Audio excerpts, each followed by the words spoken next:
సింగరేలో medical board నిర్వహించి కార్మికుల వారసులకు ఉద్యోగాలు కల్పించాలని మాజీ మంత్రి కొప్పుల ఈశ్వర్ ప్రభుత్వాన్ని డిమాండ్ చేశారు. కాంగ్రెస్ ప్రభుత్వం అధికారంలోకి వచ్చిన 2.5 ఏళ్లలో ఒక్క మెడికల్ బోర్డు కూడా నిర్వహించలేదన్నారు.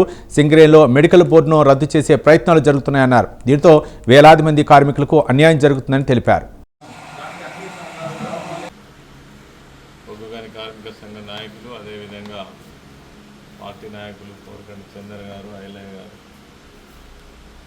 అందరికీ నమస్కారం.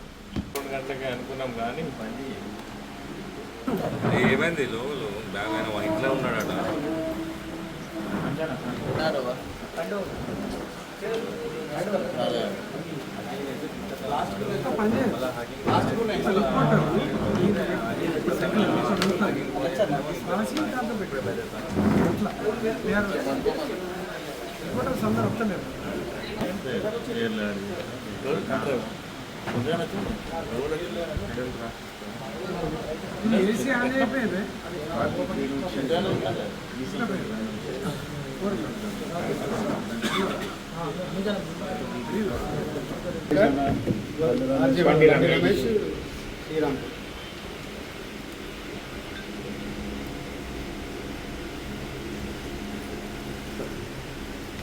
సంవత్సరాల నుంచి నిర్వహిస్తున్నటువంటి మెడికల్ బోర్డు ద్వారా ఎవరైతే అనారోగ్యానికి గురైనటువంటి కార్మికులు అన్ఫిట్ కావడం వల్ల వాళ్ళ డిపెండెంట్కు ఉద్యోగాలు ఇచ్చేటువంటి విషయం తెలంగాణ రాష్ట్రం ఏర్పడ్డ తర్వాత దాదాపు 10 సంవత్సరాల పాటు కొనసాగించడం జరిగింది.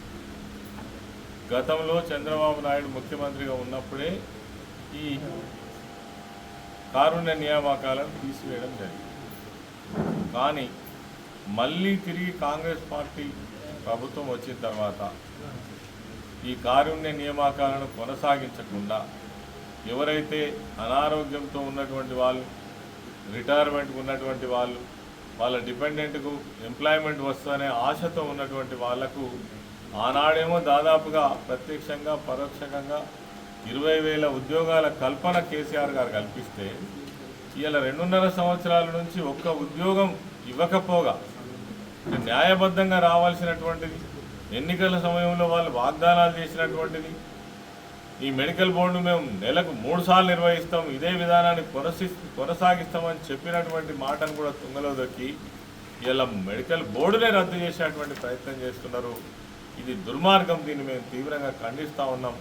తెలంగాణ బొగ్గుగని కార్మిక సంఘం తరఫున కావచ్చు, బీఆర్ఎస్ పార్టీ తరఫున కావచ్చు, దీన్ని తీవ్రంగా ఖండిస్తున్నాం. ప్రభుత్వం ఈ నిర్ణయాన్ని ఒకవేళ తీసుకునేటువంటి ఆలోచన చేస్తే కార్మికులకు తీవ్రమైన ద్రోహం చేసినటువంటి నిర్ణయంగా మాత్రమే భావించవలసి వస్తుంది.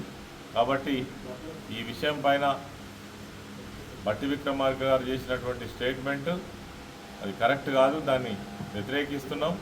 మీరు కూడా పునరాలోచించాలి. ఎవరైతే డిపెండెంట్ వాళ్ళ కింద వచ్చినటువంటి 13,000 పైచీలకు కార్మికులు ఉన్నారో వాళ్ళ మీద ఎంక్వైరీ చేపిస్తూ అంటున్నారు. అందులో ఎంక్వైరీ చేసినా ఏం ఉండదు. కేవలం మభ్యపెట్టడం కోసం, కాలయాపన చేయడం కోసం, ఇప్పుడున్న 2,000 మందిని తీసుకోకుండా ఉండడం కోసం చేసేటువంటి ఒక కుట్ర ప్రయత్నం తప్ప ఇంకొకటి కాదు.